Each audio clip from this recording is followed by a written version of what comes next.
The story of spam is more than just an oddball footnote in the annals of comedy. It serves as an enduring metaphor for the challenges of communication in the digital age. It begins in the early days of Monty Python's flying circus, but the evolution of spam from a silly sketch to a global symbol of excess highlights a deepening struggle over attention, authenticity, and the meaning of content in modern life. Spam, the canned meat product itself, had already earned a reputation as a somewhat unloved, mass-produced food by the time Monty Python's episode aired in 1970. Created in 1937, spam was a marvel of the industrial food revolution, inexpensive, long-lasting, and easy to prepare. But it also came to symbolize a kind of culinary monotony, a food that, while practical, was often seen as lacking in flavor or appeal. During World War II, spam became a dietary staple for soldiers and civilians alike, flooding the market with its affordable convenience. Yet, the very qualities that made it ubiquitous also led to a sense of fatigue and eventually disdain. By the time Monty Python got their hands on it, spam had already become a cultural punchline, the embodiment of something that is everywhere, but not particularly wanted. Monty Python's sketch captured this sentiment in a way that resonated deeply with audiences.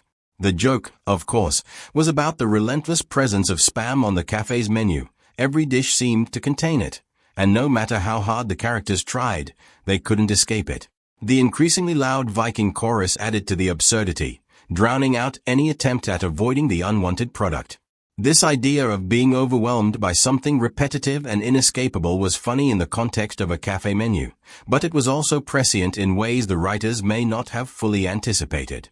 As the internet began to develop in the 1980s and early 1990s, a similar phenomenon started to play out in the digital realm. Early internet users found themselves facing a new form of communication overload. What began as a simple platform for information exchange quickly morphed into a sprawling, chaotic space where messages and content proliferated at an uncontrollable rate.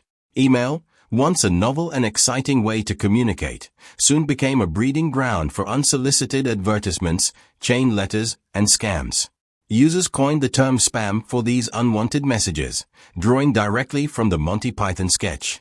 Just like the unwanted meat product that appeared in every dish at the cafe, these digital spam messages were everywhere, unavoidable, and annoying. By the mid-1990s, spam email had become a major issue, accounting for a significant portion of all online communication. Companies and individuals were sending out millions of unsolicited messages, clogging inboxes and overwhelming users with irrelevant or deceptive offers. This early form of digital spam was largely driven by the low cost and high reach of email, which allowed marketers to flood users with content without much concern for targeting or relevance. It was a shotgun approach to advertising, where the volume of messages was more important than the quality or appropriateness of the content. As internet usage expanded, so too did the problem of spam. By the 2000s, spam had evolved beyond email and was infiltrating other forms of communication, from online forums to social media platforms. The term spam itself became shorthand for any unwanted or excessive content, whether it was advertisements, junk mail, or irrelevant comments on a message board. The sheer volume of spam was staggering. By some estimates, over 85% of all email traffic in the mid-2000s was spam. This deluge of irrelevant and often malicious content created a growing sense of frustration and fatigue among internet users, leading to the development of spam filters and other tools to manage the flood of unwanted communication. But the story of spam didn't stop with email. As the internet continued to evolve, so did the forms of spam. The rise of social media, content platforms, and algorithms introduced new ways for spam-like content to proliferate. In the era of Facebook, Instagram, YouTube, and TikTok, the nature of spam took on a more subtle, insidious form. Instead of overt advertisements or malicious scams, users began to encounter a different kind of content overload, an endless stream of low-quality, repetitive, or manipulative posts designed to capture attention and drive engagement. These weren't unsolicited emails clogging up your inbox.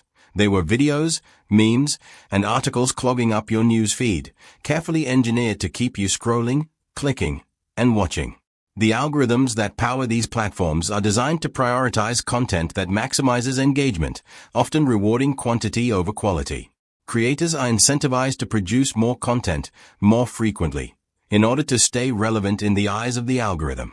This leads to a phenomenon not unlike the Monty Python sketch. Users are bombarded with a seemingly endless supply of similar content, much of it lacking substance or depth. Like the repetitive menu items in the cafe, the content may be slightly different in form, but it's essentially the same thing over and over again. This shift has profound implications for both creators and consumers of content. For creators, the pressure to produce content that will perform in an algorithm-driven world can lead to burnout, frustration, and a loss of creative freedom. Many creators feel they have to prioritize what the algorithm wants over what they want to make.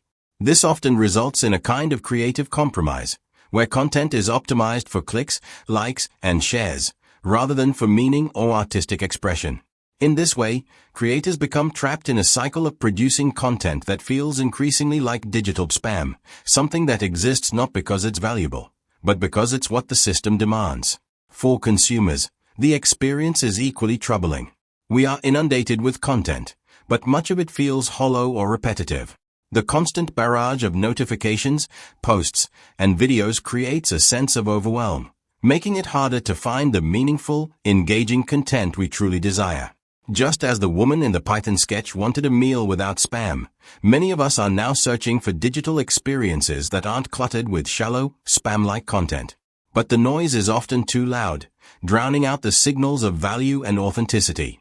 In this way, the story of spam is also the story of the internet itself, an experiment in communication that has grown beyond our ability to control it. What began as a tool for connection and creativity has, in many ways, become a machine for producing excess, whether that excess takes the form of unsolicited emails, algorithmically driven content, or AI-generated posts. The internet's capacity for infinite growth has led to a kind of digital bloat, where the quantity of content far outpaces its quality. As we move further into the age of artificial intelligence, the problem of spam-like content will likely become even more pronounced. AI tools can now generate text, images, and videos at an unprecedented scale, flooding the internet with synthetic content that is indistinguishable from human-created media. This raises important questions about the future of creativity, authenticity, and human connection in the digital age.